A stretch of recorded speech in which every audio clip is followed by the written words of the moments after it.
کسی کی کڈنی چوری کر لیتے ہیں، کسی کا گردہ نکال لیتے ہیں، کسی کا پھپڑا اور دل چیر کر کے، اور اس کے بعد دوسرا مردہ ٹکڑا اس کے بدن میں رکھ کر کے چند دنوں کے لیے زندہ چھوڑ دیتے ہیں، مگر اس کے جسم کے صحیح سلامت اعضا نکال کر کے وہ فروخت کر دیتے ہیں، بیچ ڈالتے ہیں، اس کی بعد کالا بازاری کرتے ہیں۔ مگر میں کہنا چاہتا ہوں ہمارا بیٹا جب حافظ قرآن بن کر کے ڈاکٹر بنے گا، ہمارا بیٹا عالم دین بن کے جب ڈاکٹر بنے گا، اس کے پاس اگر کوئی مریض آئے گا، وہ غریب ہے، مفلس و نادار ہے، تنگ دست ہے، بھر منہ پیسے دینے کی استطاعت اس کے پاس نہیں ہے، زیادہ دولت دینے کی صلاحیت اور اوقات نہیں ہے، ہمارا بیٹا یہ دیکھے گا کہ مصطفیٰ جان رحمت نے غریبوں سے بڑی محبت فرمائی ہے۔ سرکار مدینہ فرماتے ہیں غریبوں سے محبت کرو گے خدا کی رحمتیں تمہیں گود لے لے گی، اللہ کی رحمت تم پر برسنے لگے گی۔ ہمارا بیٹا اللہ کا فرمان بھی دیکھے گا، مصطفیٰ کا فرمان بھی دیکھے گا۔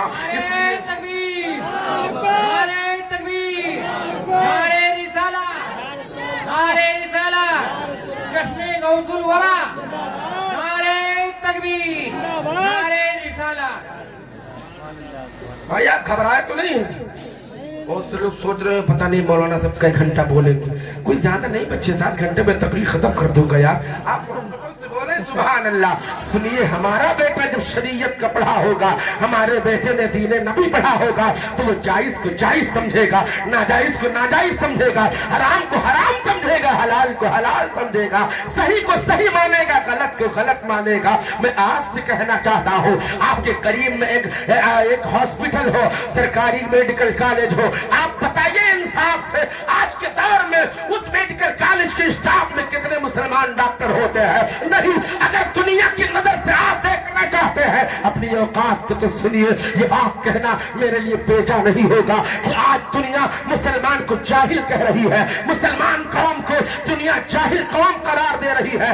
آج دنیا والے کہتے ہیں اگر غریب سماج دیکھنا ہے تو مسلمانوں کو دیکھ لو، اگر جاہل قوم دیکھنی ہے تو مسلمانوں کو دیکھ لو۔ آپ دیکھیے تمامی محکمہ جات میں، تمامی دفاتر میں، تمامی دفتروں میں، تمامی اہلکاروں میں چند مسلمان نظر آتے، ایک آدھ مسلمان نظر آئیں گے، مگر وہ مسلمان نام کے مسلمان ہیں، وہ مسلمان کا نام تو رکھ کر کے تمام ڈگریاں حاصل کر لے گئے ہیں، مگر دین کے معاملے میں بالکل زیرو ہے۔ انہیں یہ نہیں پتا ہے شریعت مصطفیٰ ہمیں کن باتوں کا حکم دیتی ہے، کس سے ہمیں منع کرتی ہے۔ میں آپ سب سے کہنا چاہتا ہوں میری قوم کے لوگوں، آپ جاگیے، ہوش میں آئیے۔